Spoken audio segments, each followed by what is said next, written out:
இது ஃபர்ஸ்ட் மலேசியாவின் செய்திகள் உங்களுக்காக.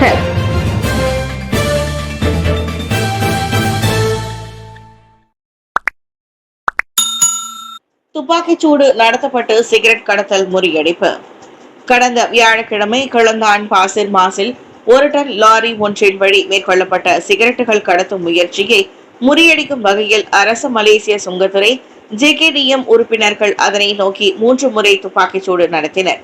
நேற்று காலை மணி 9:15க்கு கொத்தபாரு ஜேகேடிஎம்மின் அமலாக்க பிரிவு நடவடிக்கை குழு அந்த துப்பாக்கிச் சூட்டை நடத்தியதாக கிளந்தான் மாநில ஜேகேடிஎம் இயக்குனர் வான் ஜமால் அப்துல் சலாம் வான் லாங் தெரிவித்தார். நேற்று கிளந்தான் கொத்தபாருவில் உள்ள ஜேகேடிஎம் அமலாக்க அலுவலகத்தில் நடைபெற்ற செய்தியாளர் சந்திப்பில் வான் ஜமால் அவ்வாறு கூறினார். லாரியை சாலையோரத்தில் நிறுத்திய பின்னர் சந்தேக நபர் புதருக்குள் தப்பி ஓடியதாக சென்றதாக அவர் தெரிவித்தார். பறிமுதல் செய்யப்பட்ட சிகரெட்டுகளின் மதிப்பு வரி உட்பட 10,53,000 ரிங்கிட் ஆகும். பெருநாட்கால அதிகபட்ச விலை திட்டத்தை பின்பற்ற தவறும் ஸ்லாங்கூர் மாநில வியாபாரிகள் மீது கடுமையான நடவடிக்கை. SHMMP எனப்படும் பெருநாட்கால அதிகபட்ச விலை திட்டத்தை பின்பற்ற தவறும் ஸ்லாங்கூர் மாநில வியாபாரிகள் மீது கடுமையான நடவடிக்கை எடுக்கப்படும். SHMMP திட்டத்தை கண்காணிக்கும் நடவடிக்கை ஜனவரி 25ஆம் தேதி தொடங்கி பிப்ரவரி 2ஆம் தேதி வரை 9 நாட்களுக்கு மேற்கொள்ளப்படும் என்று அம்மாநில முதலமைச்சர் டாக்டர் ஸ்ரீ அமீருடின் ஷாரி தெரிவித்தார். நேற்று ஸ்லாங்கூர் கோத்தடா மன்சாராவில் உள்ள பல்பொருள் அங்காடியில் SHMMP அமலாக்கத்தை பார்வையிட்ட பின்னர் டாக்டர் ஸ்ரீ அமீருடின் அவ்வாறு கூறினார். பண்டிகை காலம் முழுவதும் பயணீட்டாளர்களுக்கு மலிவு விலையில் அத்தியாவசிய பொருட்கள் கிடைப்பதை உறுதி செய்வதற்கான முயற்சிகளின் ஒரு பகுதியாக இந்த நடவடிக்கை அமையும் என்று அவர் தெரிவித்தார். அம்னோ நாட்டுப்பற்று பள்ளியை தொடங்கி வைத்தார் சாஹித். அரசியலின் வியூகம் மற்றும் அதன் நுணுக்கங்களை புரிந்து கொள்வது மட்டுமின்றி அம்னோ போராட்டத்தின் உண்மையான மதிப்பையும் எதிர்கால தலைவர்களை உருவாக்குவதையும் நோக்கமாக கொண்ட அம்னோ நாட்டுப்பற்று பள்ளியை அக்கட்சியின் தலைவர் டாக்டர் அகமது சாஹித் ஹமிதி நேற்று அதிகாரப்பூர்வமாக தொடங்கி வைத்தார். அரசியல் கல்வியை மட்டும் போதிக்கும் இடமாக இல்லாமல் இளம் தலைமுறையினரிடையே போராட்ட உணர்வை ஏற்படுத்தும் ஒரு களமாக அப்பள்ளி அமையும் என்று துணை பிரதமருமான அகமது சாஹித் தனது முகநூல் பதிவில் குறிப்பிட்டிருந்தார். பேச்சு திறமை மற்றும் கோட்பாடுகளை அடையும் தலைவர்களை உருவாக்குவதை மட்டுமே நோக்கமாக கொண்டிருக்காமல் போராடும் வலிமை மற்றும் உயர்ந்த போட்டித்திறன் கொண்டவர்களை உருவாக்க அப்பள்ளி அமைக்கப்பட்டிருப்பதாக அவர் கூறினார். நாடு அரசியல் நிலைத்தன்மைக்கு முதுகெலும்பாக இருப்பதுடன் அதற்கு ஏற்புடையதாக அமைவதை உறுதி செய்வதற்காக அம்னோ மேற்கொண்ட இம்முயற்சி ஒரு வியூக நடவடிக்கை என்று அகமது சாஹித் விளக்கினார். விமர்சன சிந்தனை, வியூக தலைமைத்துவம் மற்றும் அம்னோ போராட்டத்தின் ஆழமான புரிதல் ஆகியவற்றை உள்ளடக்கிய பயிற்சி தொகுப்பு முழுமையாக வடிவமைக்கப்பட்டுள்ள நிலையில் அதில் பங்கேற்க தொடக்க கட்டமாக 50 பேர் தேர்வு செய்யப்பட்டுள்ளதாக அவர் கூறினார். ஓப்ஸ்துங்காக் தாய்லாந்திலிருந்து வந்த 16 வாகனங்கள் பறிமுதல். ஓப்ஸ்துங்காக் எனப்படும் தாய்லாந்து பதிவு எண் கொண்ட வாகனங்களின் நிலுவையில் உள்ள சம்மன்களுக்கான சோதனை நடவடிக்கையின் மூலம் 182 ஓட்டுநர்களும் 163 வாகனங்களும் சம்மன்களை கொண்டிருப்பது கண்டறியப்பட்டுள்ளது. ஜனவரி 1ஆம் தேதி தொடங்கி 24ஆம் தேதி வரை சாலை போக்குவரத்து துறை JPJ இந்த ஓப்ஸ்துங்காக் நடவடிக்கையை மேற்கொண்டது. அதே காலகட்டத்தில் தாய்லாந்திலிருந்து வந்த 16 வாகனங்களும் பறிமுதல் செய்யப்பட்டதாக JPJ தலைமை இயக்குனர் டாக்டர் ஏடி ஃபட்லி ரம்லி தெரிவித்தார். ICP எனப்படும் அனைத்துலக சுழல் முறை அனுமதி தொடர்பிலான குற்றங்கள், ஓட்டுநர் உரிமம் இல்லாதது உட்பட கருமையான கண்ணாடி பொருத்தியிருந்த குற்றங்கள் அதில் அடங்கும் என்று டாக்டர் ஏடி ஃபட்லி குறிப்பிட்டார்.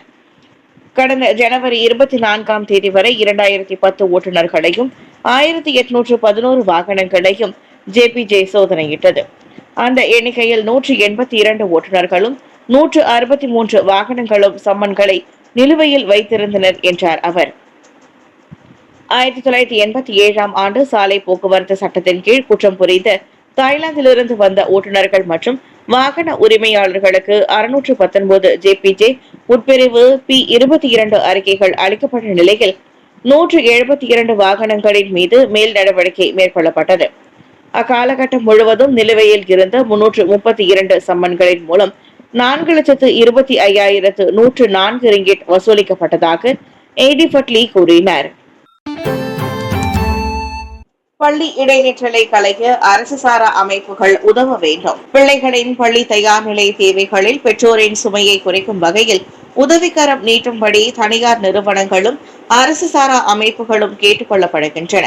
மாணவர் இடைநிற்றல் பிரச்சனையை நிவர்த்தி செய்யும் அரசாங்கத்தின் இலக்கிற்கு இவ்வுதவி மறைமுகமாக ஆதரவளிக்கும் என்று பண்டார் துண்டரசாக் நாடாளுமன்ற உறுப்பினர் டாக்டர் வான் அசிசான் வான் இஸ்மாயில் தெரிவித்தார். நாங்கள் அவர்களை ஊக்குவிக்கிறோம். இன்னும் பலர் முன்வந்து எங்களுக்கு உதவ வேண்டும். ஏனெனில் நாம் கடந்து செல்வது நமது நாட்டின் முன்னேற்றம் தான். குறிப்பாக செயற்கை நுண்ணறிவு, ஏஐ, இலக்கவியல் மற்றும் அனைத்து துறைகளும். எனவே நம் பிள்ளைகள் அந்த துறைகளில் கல்வி கற்க நாம் நிபுணத்துவம் பெற வேண்டும் என்றார் அவர். அதோடு பிள்ளைகள் உயர்கல்வியை தொடரும் வரை பெற்றோர்கள் தங்கள் பிள்ளைகளுக்கு முழு ஆதரவை வழங்க வேண்டும் என்றும் டாக்டர் வான் அசிசா அறிவுறுத்தினர். நேற்று கோலாலம்பூர் பண்டார் துண்டரசாக்கில் நடைபெற்ற மீண்டும் பள்ளிக்கு திரும்புவோம் நிகழ்ச்சியில் கலந்து கொண்ட பின்னர் அவர் செய்தியாளர்களை சந்தித்தார். சீன புத்தாண்டை முன்னிட்டு ஒப்செபாடு 1,00,000க்கும் மேற்பட்ட வாகனங்கள் மீது சோதனை. சீன புத்தாண்டை முன்னிட்டு சாலை போக்குவரத்து துறை ஜேபிஜே மேற்கொண்ட ஒப்செபாடு சோதனை நடவடிக்கையில் 1,106 வாகனங்கள் சோதனைக்கு உட்படுத்தப்பட்ட நிலையில் அவற்றில் 124 வாகனங்களின் மீது மேல் நடவடிக்கை எடுக்கப்பட்டது. அதோடு போலி பதிவு எண்ணை பயன்படுத்திய ஒரு மோட்டார் சைக்கிள் உட்பட 8 மோட்டார் சைக்கிள்களும் 3 கார்களும் பறிமுதல் செய்யப்பட்டதாக கோலாலம்பூர் ஜேபிஜே இயக்குனர் ஹமிதி அடாம் தெரிவித்தார்.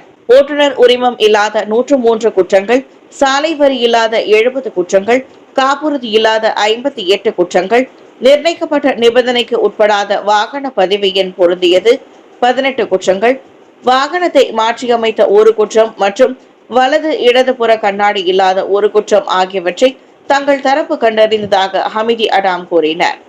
இதில் 253 அபராதங்கள் வெளியிடப்பட்டன. நேற்றிரவு நடத்தப்பட்ட இந்த சோதனை நடவடிக்கை அரசாங்கத்தின் பிரச்சாரத்திற்கு முன்னுரிமை அளிப்பதற்காகவும், அதாவது விவேகமாக வாகனத்தை செலுத்தி பாதுகாப்பாக சென்றடையுங்கள் என்ற பாதுகாப்பு பிரச்சாரத்தின் மூலம் மக்களின் விழிப்புணர்வை அதிகரிக்க முடியும் என்று அவர் கூறினார்.